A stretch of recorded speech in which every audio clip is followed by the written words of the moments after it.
Olá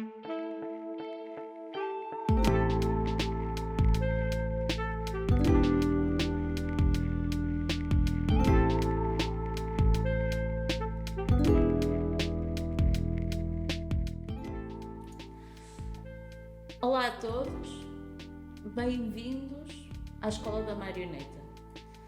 Hoje o Teatro e Marionetas de Mandrágora vai mais uma vez apresentar um dos seus projetos educativos, um workshop, e o nosso workshop tem uma temática que eu acho bastante importante e consideramos que pode ser muito importante e muito interessante para se divertirem não só enquanto estivermos juntos, mas poderem usar toda esta informação para explorarem em família, profissionalmente, a nível pedagógico, a nível artístico. Vamos falar de teatro de objetos e vamos começar com a criação de uma história. O teatro de objetos é um teatro muito específico, é uma parte importante do teatro das marionetas, mas que muitas vezes recorre a objetos do nosso cotidiano ou objetos que não têm uma relação direta ou aparentam não ter uma relação direta com o teatro das marionetas. Todos nós temos objetos em casa, e esses objetos vão possibilitar e são muito importantes na criação de um espetáculo. Vamos também incidir sobre a criação da história. A nossa sugestão é podermos dar-vos pistas para vocês construírem uma narrativa. Toda esta visão é uma visão muito pessoal nossa, é uma visão que não de todo queremos que vocês considerem que é a visão mais acertada, é simplesmente uma proposta de trabalho. A Casa Educativa da Marioneta tem, ao longo de muitas e muitas sessões que já fizemos online, com potenciado vocês descobrirem materiais e principalmente descobrirem formas de construírem uma marioneta mais tradicional, com recurso a vários materiais. Hoje, então, vamos começar com a nossa história. Como é que nós construímos uma história? Sabemos que, para construir uma história, temos que ter personagens, um espaço e, sobretudo, algo que nós chamamos um conflito. As personagens podem ser uma ou várias. Depois temos o desenrolar da história e a conclusão da história. No desenrolar da história, consideramos que é de facto fascinante colocarmos problemas para depois ver como é que eles se resolvem. Isto é um reflexo de nós próprios. Todos nós somos sempre confrontados com dificuldades, e o fascínio e a conquista e o sabor desta resolução está exatamente aí, que é ultrapassar os conflitos, ultrapassar os problemas. Então, queria que vocês pensassem na vossa história e pensassem em personagens. Podem pensar já desde si nas personagens que quiserem, como podem também recorrer aos objetos que têm em casa. Nós temos aqui uma proposta, que é pegarem e procurarem as personagens. A nossa escolha de personagens pode ser uma ideia, pode ser um objeto que tenhamos em casa, como pode ser uma personagem que nós nos inspiramos dentro de um livro. Que personagens são estas? isso fica muito ao vosso critério. Vamos colocar palavras Vamos colocar palavras para podermos começar a nossa construção. Quem será o nosso herói, a nossa personagem principal? Quem é que será? Pergunta mais importante: quem são estes personagens? Depois, quando é que isto acontece? Há um tempo, um espaço? Aconteceu no passado, na atualidade, no futuro, no mundo real ou no mundo imaginário? Não é? O que é importante é que vocês pensem quando. Quando é que isto acontece? Outra questão é aonde. Onde é que isto acontece? Onde é que vai decorrer a história? Se vai decorrer num espaço interior, numa floresta, numa cidade, num mundo inventado, num planeta onde só existem 3 vulcões? Isso é um pouco a vossa escolha. Ou seja, temos o quem, temos quando, temos onde. E agora há uma questão que eu aconselho que vocês tomem nota, não é? Temos então quem, quando e onde, que é o quê? O que é que vai acontecer ao longo da nossa história? Se a história tiver um ponto de partida e um ponto de chegada, ou seja, o início e o fim, o desenrolar da história for, por exemplo, só meramente algo onde não há conflito, é muito mais difícil nós criarmos um desenvolvimento que tenha tensões. Por exemplo, em grandes histórias, nas grandes histórias da literatura, ou até muitas das histórias que nós apreciamos muito do universo da literatura infantil-juvenil, estes problemas estão muito claros. O personagem A vai ter com o personagem B, mas a meio do caminho há um grande problema. Por isso eu quero que vocês pensem qual é o problema que vai decorrer dentre estas personagens. E depois temos o porquê que existe este problema, o que é que leva ao surgimento, e no final temos então como é que se resolve, não é, o desenrolar desta situação para que no final da história tenhamos a conclusão. São um conjunto de pistas, não é, que vamos abordar mais claramente e que nós vamos assim começar a nossa estrutura criativa.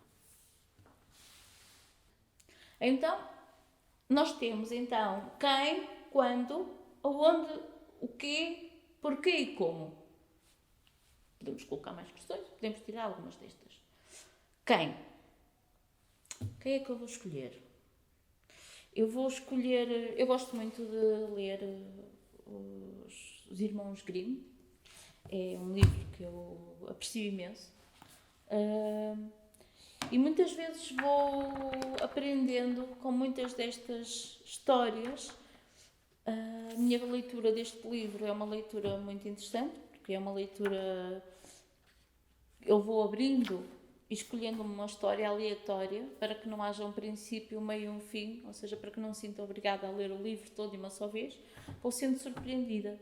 Porque acontece coisas interessantes que às vezes encontro histórias que já li, mas que já não tinha bem presentes. Então, abri aqui um conto, era uma vez uma criança. Aí está um bom início. Então, vou escolher uma personagem jovem.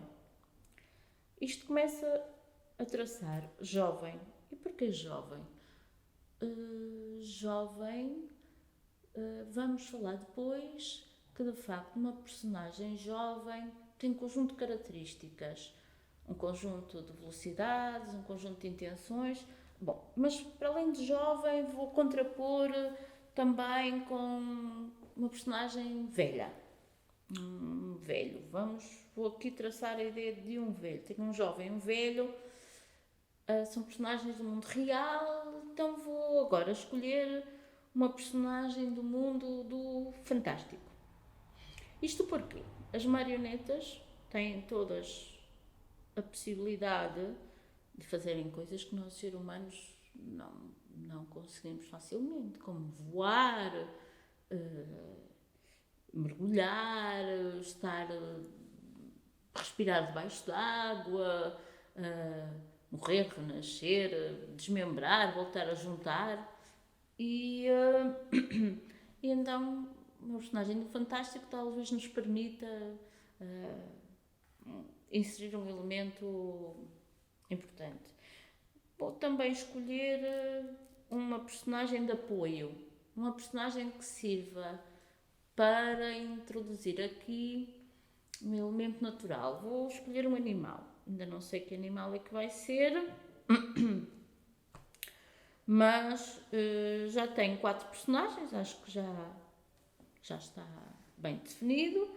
E agora vou tentar perceber por onde é que poderia começar. Poderíamos começar por um espaço interior, então vou definir aqui um espaço interior, mas também vou, no início, talvez um espaço interior e depois vou passar para um espaço exterior. Então, tenho um interior e um exterior. O interior pode ser, por exemplo, um espaço com muitos elementos, como uma casa. E o exterior pode ser, por exemplo, um espaço com elementos naturais. Vamos supor um rio. Um rio e as suas margens. É importante, na escolha da história, vocês terem a noção que depois vamos ter que fazer várias construções. Então, um espaço físico onde vai decorrer a história.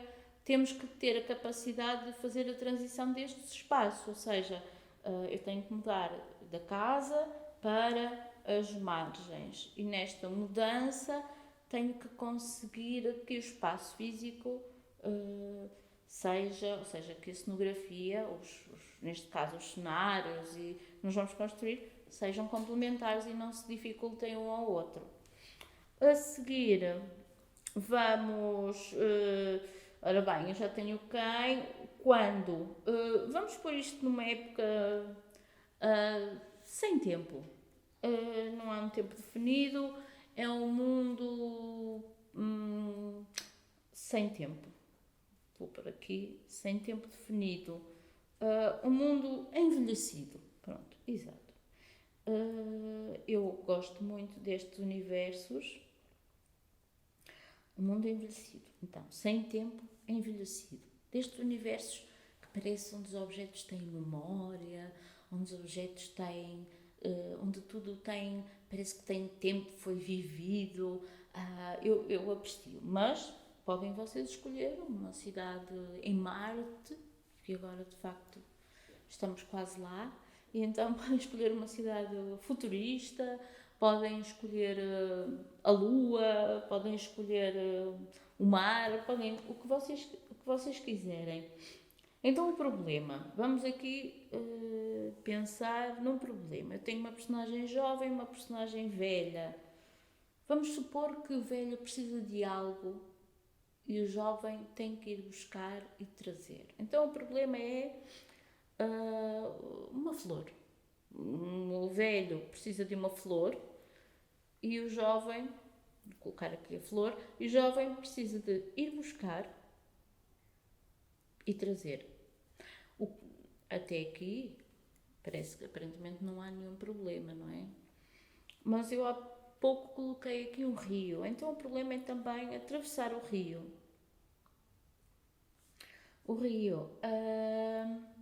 E o problema também, esta criatura fantástica não permite a passagem do rio.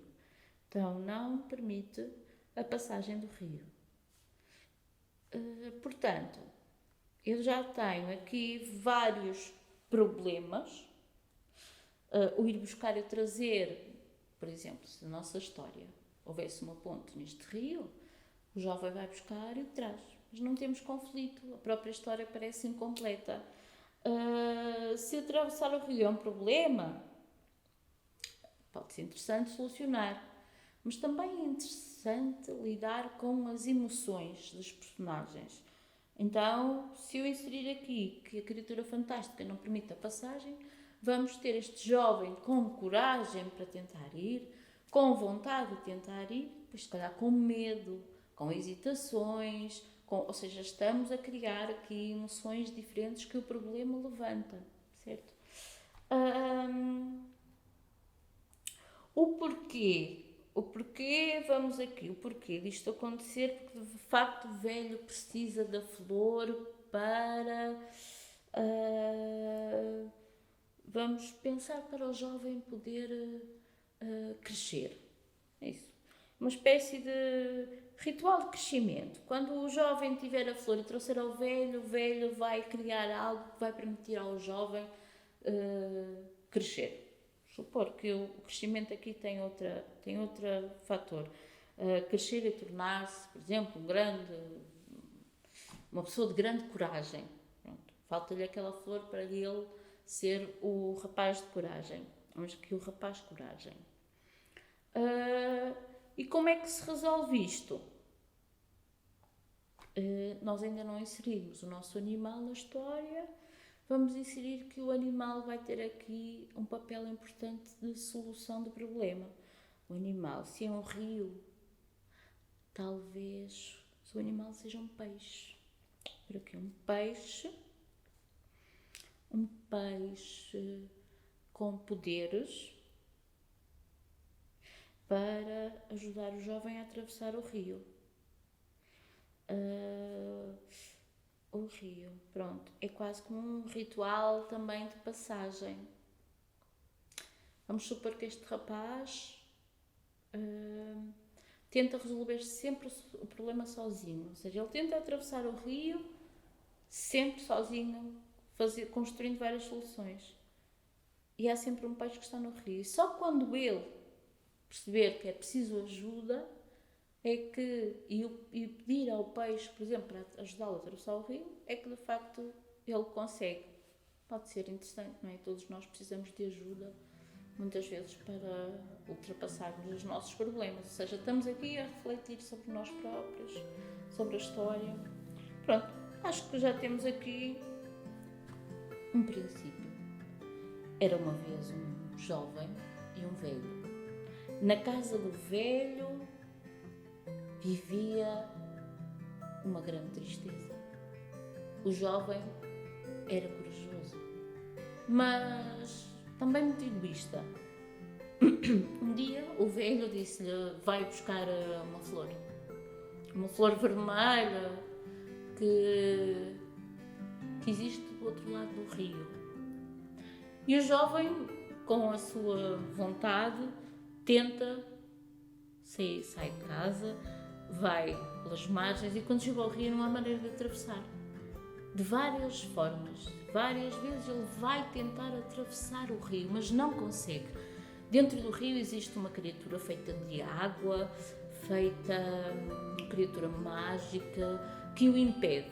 O próprio rio às vezes sobe, quando ele tenta meter o pé, cria ondas, tenta engoli-lo e ele não consegue. Muitas vezes atravessa ali um pequeno peixe, e o jovem tenta construir um barco e tenta remar, tenta nadar e tenta atravessar a pé e nunca consegue. E no dia em que ele desiste, ele pede ajuda ao peixe. O peixe vem ao pé dele, criam ali uma relação importante, e o peixe pega no jovem e leva-o à outra margem. Para isso, o jovem terá de lhe dar uma pétala da rosa que ele trouxer, ou da flor que ele trouxer.